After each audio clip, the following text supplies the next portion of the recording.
Okay. Okay, good. So I was thinking we could just sort of like go question by question. And I can sort of ask you, like, starting from your background, you can just tell me a bit and we can have sort of like a conversation on each question and we'll just go through. And if anything feels weird or you're like, I don't like that answer, let me redo it, or let's skip this question even, like, Mhm. happy to do. So the background in terms of like, what was I doing before? Nurse Next Door? Yeah. Yeah. So tell me a little bit about your journey before Nurse Next Door, what you were up to, what was your background, like what were you doing before you decided to franchise Nurse Next Door? Mm-hmm. Okay. Let's see. Old school. Okay. You ready? Yes. Okay. So we're going to pretend that the interview has just started now. Yes. Okay, so thank you for joining on the Franchise Spotlight. We're so excited to have you here with us today. And so why don't you start by just introducing yourself and telling us a little bit about your journey before Nurse Next Door, what you were up to, and sort of what was your background? Yeah. So, thank you, Devin, for having me here today, and for can I start over again? You can start over. It's no worries. Honestly, this is the most fun interview that I think I'm ever going to get to do. Do you have to redo your part or no? No. Okay. I mean, this is mainly about like you and like making Well, I you. mean, you're gonna edit it and everything. Yeah. Okay. Well, thank you, Devin, for having me, here today and for, interviewing the Nurse Next Door Toronto location. A little bit about myself.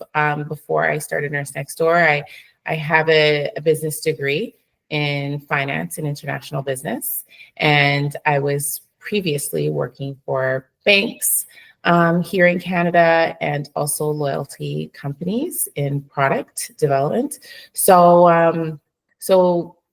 moving now and shifting over to the healthcare side, it's a little bit different, but given that I have a business background, that's why I decided to join Nurse Next Door. For sure. That's awesome. And quick question, where did you end up doing your degrees? So I'm actually from Winnipeg, Manitoba. So I went to the University of Manitoba. And after I finished up there, I decided to move to the big city because that's what a lot of us do when we come out of school. We want to go to the big, centers in Canada, whether it be in Vancouver or Toronto, and I chose Toronto. For sure. Cool. And so, after you were working you said product loyalty, right? Yes. So after you were working there for a while, what made you want to sort of like change paths, and, what made you interested in franchising? Were you maybe considering entrepreneurship or franchising, or sort of like where was your head at when you decided you wanted to change? Yeah, well, that's a really great question. Well, first and foremost, my parents were a big influence on myself and in my life. My mom is a healthcare provider, and my dad started a business back in the 80s, servicing the elderly population back home. And so I kind of grew up in a family where my mom was working in nursing homes and my dad was, running his business. And having a small business was kind of like in our family. But interestingly enough, my mom was the one who introduced me to the Nurse Next Door brand because when she moved here, she got a job with Nurse Next Door with another location. And she was working with that location for 4 years and had a really, really great experience working with them and only said positive things about the brand and her experience as a caregiver. So that's what got me into Nurse Next Door. And also, with my husband and his family, we personally witnessed his mom look after his grandmother before she passed away, and she was the full-time caregiver for about 3 years. And so we personally saw, how a family member can get that caregiver burnout, and they're just the caregiver, they're no longer a daughter. So wanting to kind of like service that need that we saw, through our personal experience is what drove us to look into franchising with Nurse Next Door. Cool. That's awesome. Well, that's such a sweet story. I didn't know that your mom had worked at Nurse Next Door and that now you're a franchise owner. That's such a sweet story. And I love that little mother-daughter business adventure inspiration moment there. And that's great. I think this is a great start for the interview, intro. I think we have everything we need from the first 3 questions. So if you're ready, we can sort of pivot and talk a little bit about when you think about the coming year and your business, what bold goal do you want to achieve? Well, so we started about over 4 years ago, and servicing the community primarily in the home care setting. And one of the big goals is really to just diversify in terms of different other avenues that we can service our community, whether it be helping our local retirement homes or facilities, we recently started working with the refugee community and helping to support that. We also want to get more involved in servicing our veterans here in Canada. So really diversification in terms of, how we service our clients. So still, home care is going to be a big focus for us, but really getting that diversification. For sure. Yeah, I know in my work that I do here at the Vancouver franchise as well, that's a big bold goal that we have, is always to continue to diversify in the way that we serve our clients. And aside from, business success and sort of profitability and growth, which we all know is very important for every business owner, what really motivates you to continue doing what you do, sort of just on a personal level? And yeah, what keeps you motivated and keeps you going in your business? Yeah. So big thing that keeps me motivated is the stories. The stories from our clients, the stories from our staff, our caregivers, and our nurses.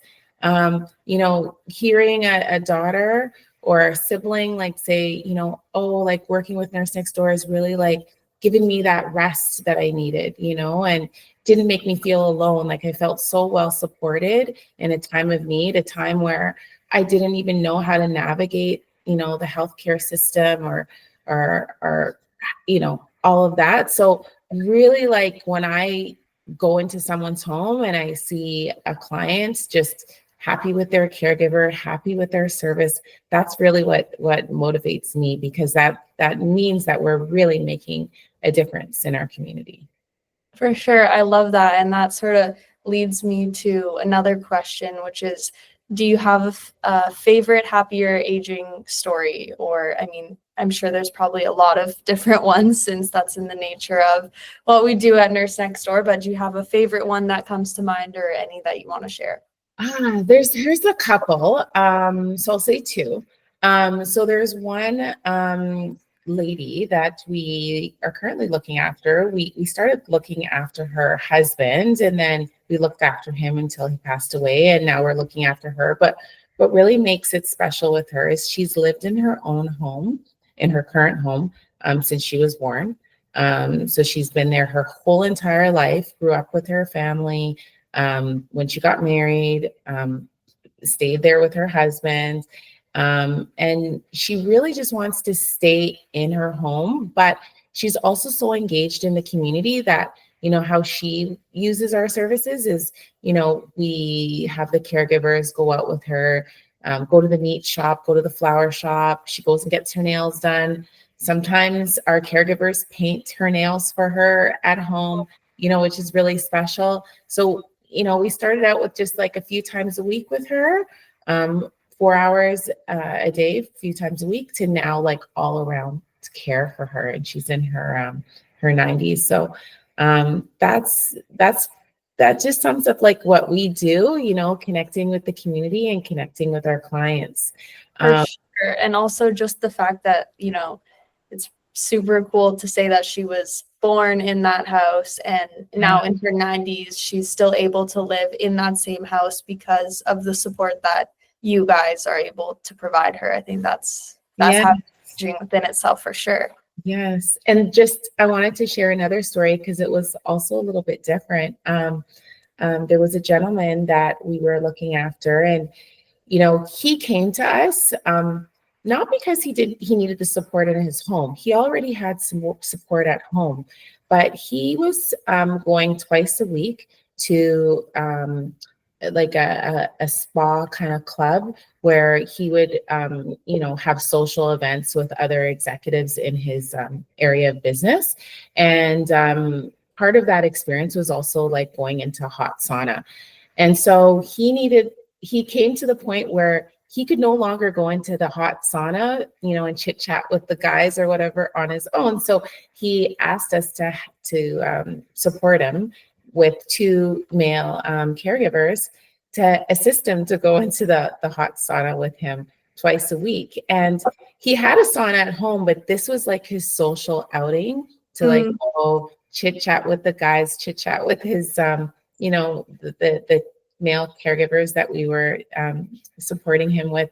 And he lived till 99 years old. And wow. Yeah. And before he passed, we had taken him to his last, social outing just 2 days before. And so that was what was like making him so happy. He looked forward to those days every week that we came and like took him out for those outings. That's so special. It really is like the little things, just like going to the sauna or doing a small activity that, I think prior to aging and sort of naturally just losing some of those things we take for granted. And I think it's so sweet that, something that seems little is actually something that makes like a huge difference in a client's life. So those are 2 great happier aging stories.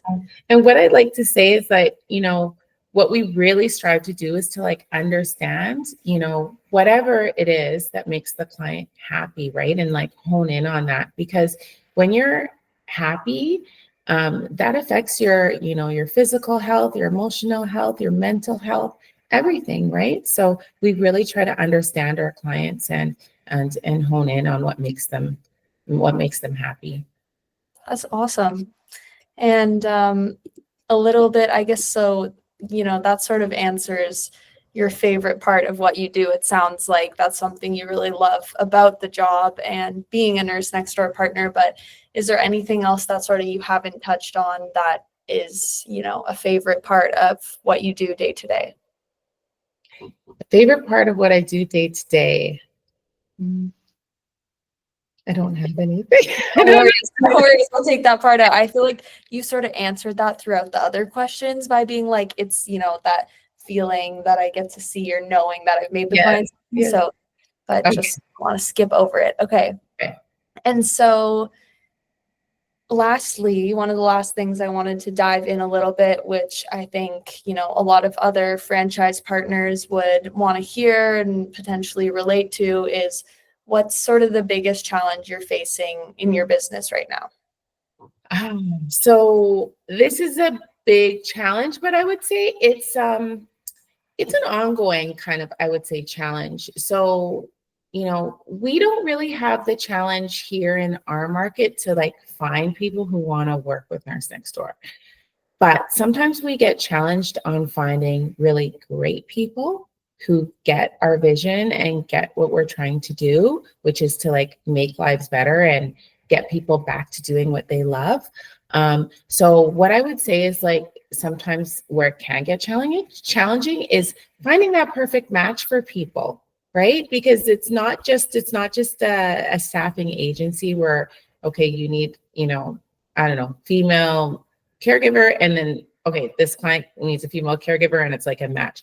No, it's kind of trying to find those, like, not just the hard skills, but the soft skills that people, have in them, and to find that perfect match. So Staffing, but not so much on bringing staff on board. It's more finding the quality and people whu understand Mhm. vision and where we're going at Nurse Next Door.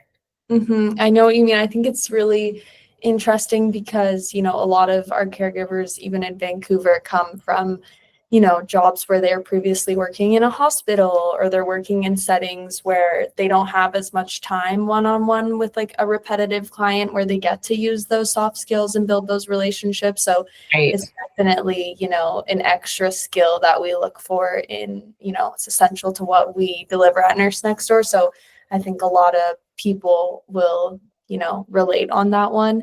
And I guess one thing to add, it's okay if you don't have an answer for this because it's just kind of come to mind, but what like how do you approach your hiring issue, or how do you, is it through a lot of screening? Is it through, training with these soft skills, or sort of how do you get through, that sort of staffing challenge that you guys have?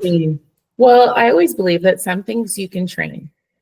And then there's some things it's really hard to train, like the heart, the passion. It's a harder thing to train. So in our screening, we like to ask questions like, tell me a little bit about yourself, tell me a little bit about your work experience, your background. What does home care mean to you? Is a very nice open-ended question that can really get people like kind of speaking in terms of like, okay, what does it mean to go into someone's home and provide care for them, right? Is it doing just the tasks, or is it like really trying to develop also, in addition to that, a personal relationship with someone, right?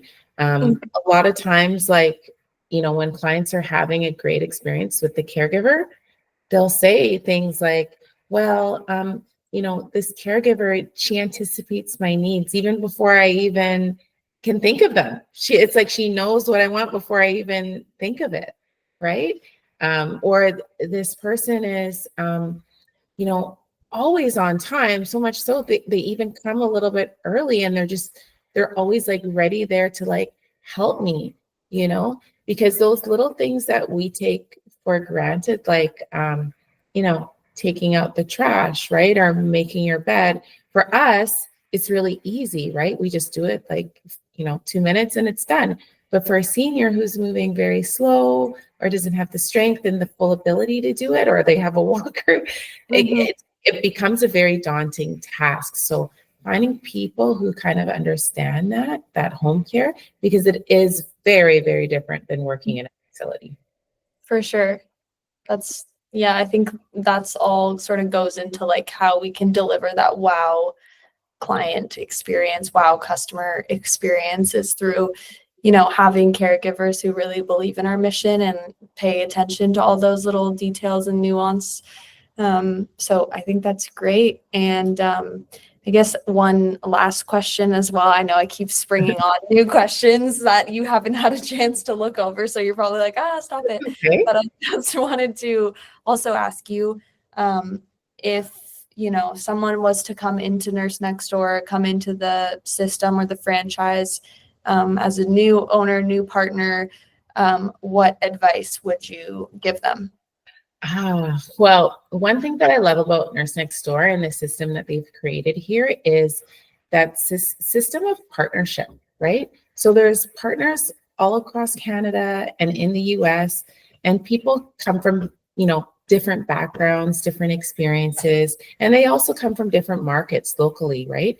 But when you can, when you come into Nurse Next Door, it's like you're coming into a family of a network of people. So my advice for new people coming in is to first, get to know everyone here. Everyone has so much experience and so much knowledge to share. I speak to different partners all the time, and then they speak to me to get advice. And it's that cross collaboration and that family that I really love. And so my advice to new partners coming in is, engage in the system, let people know you're here and start to develop and nurture those relationships, because there's a lot of advice that can be shared across the system. For sure. That's awesome. I think, yeah, the power of having support and a network, and that you're not doing it alone, and there's other people who, you know, are in similar shoes with their businesses as well, is very important to, you know, lean on that and utilize that. And that's great. Well, thank you for taking the time to chat with me today. I think it was great to chat with you and hear a little bit more about what you guys are doing in Toronto, Etobicoke, and everything going on with your business, and to learn a little bit more about your story and all the, you know, insights that you've shared with me today. So I really appreciate it. And thank you. Thank you for having me. Awesome. Okay, well, that's perfect. Okay, there's one last thing that I need from you, is for you to say, "Hi, I'm Mellisa, and this is my franchise spotlight interview." Okay. Yeah, I remember. I think I saw the other guy. So, Yeah. Hi, I'm Mellisa, and this is my franchise spotlight interview. I don't know. Like, wait, let me practice again. Okay. Yeah. Also, maybe at the end when you say interview, it sounded like a little bit of a question, you know? Okay.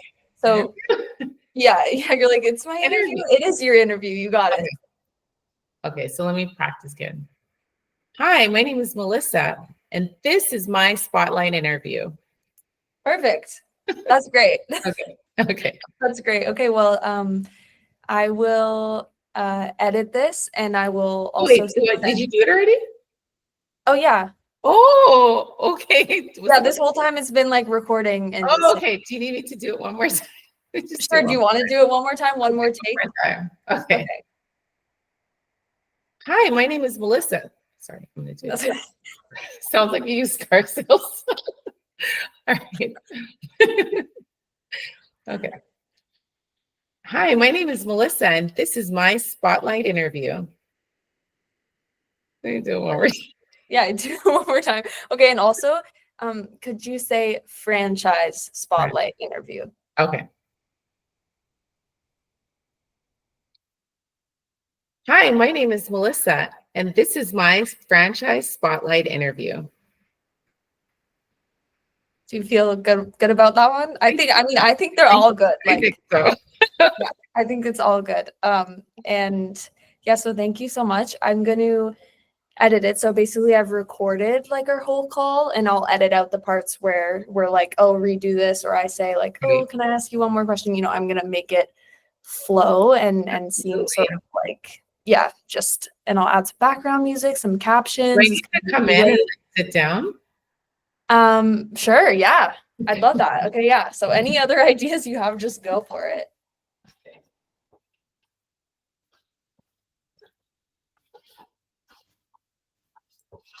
Hi, Mellisa.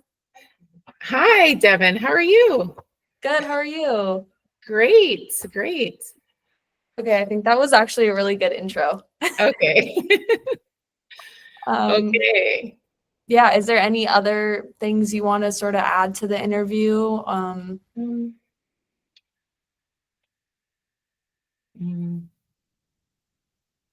would like to call out my team. Okay. You know, the care managers and the Maybe I can ask you like what's been the most, you know, instrumental in growing your business? Yeah. Okay. And then you could shout out your team. Does that feel like a good way to like get into it? Yeah. And then also I can maybe shout out like without saying names, because I don't think I should put names, right? It's whatever you want.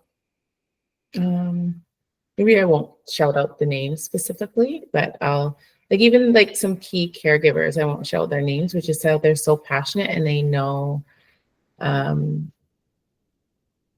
so much of the little things that like you don't know. There's one in particular that I'm thinking of this morning.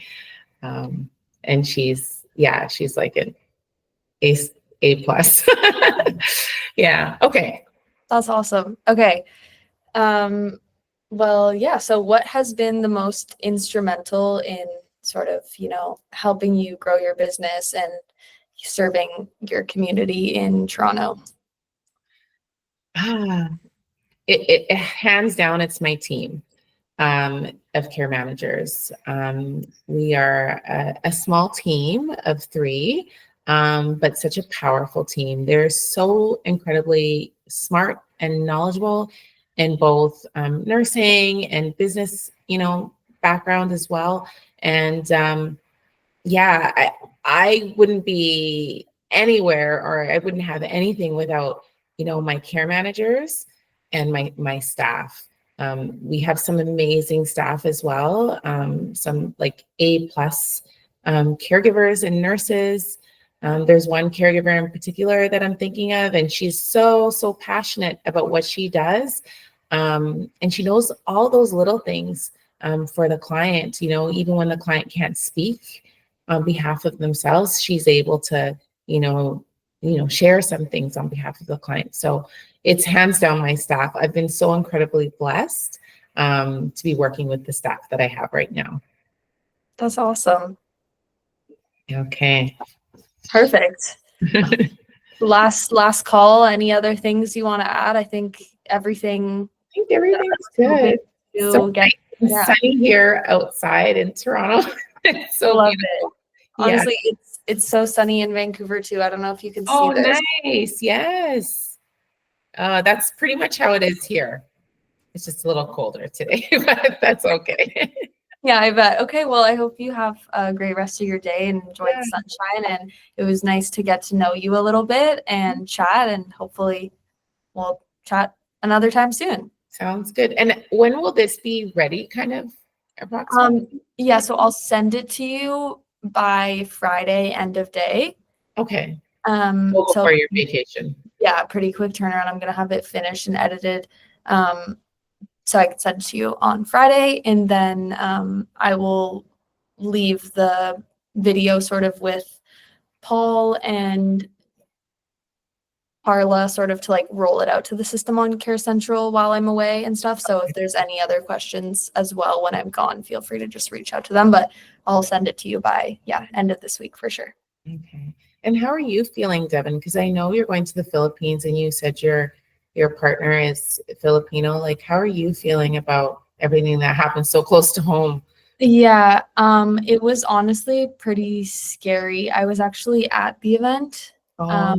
And so like, thank God my boyfriend and I left about an hour before the SUV came, but just so scary to think about, what could have been. And just, I think grieving with the whole community about all the people that got lost is just, you can't predict these things, but I mean, I think just leaning on the community and just being thankful that it wasn't my time yet, not that it should have been their time either, but but thanks for asking about it. I think. Yeah. So what is it, like an annual festival that happens? So it's like an annual festival, and it was actually the second year. So it's like a very new festival, which is also maybe even more sad because they were just starting to get traction and building that community for Filipinos in Vancouver. It was to celebrate Lapu-Lapu Day, which is their sort of like day of independence in the Philippines. And like, historically, it's when like this like Filipino hero fought off like a Spaniard who wanted to conquer the Philippines and sort of colonize it. So it's like their sort of Independence Day. So it's like an actual day that's happening in Philippines at that same time. Okay. Yes. Yeah. And so, but it's like a day of like dancing and singing and food and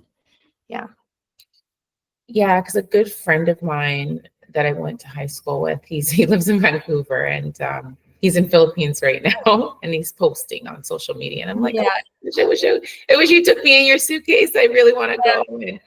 And then this happened and he's there. And so now I'm thinking like, he was probably there because of this time of year, and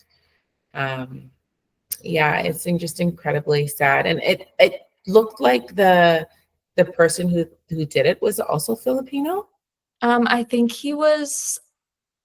Maybe I'm just assuming. But he was Asian. I'm not sure where specifically like his heritage was from, but it wasn't like a targeted attack, which, Okay. I mean, it doesn't necessarily make it better, but it's good to know that it wasn't specifically like a targeted attack against the Filipino community. The person was having like a psychotic episode, mental breakdown sort of thing. And so, Just kind of went. yeah, but it wasn't necessarily like a planned attack against the Filipino community, sort of, if that makes sense. But Okay.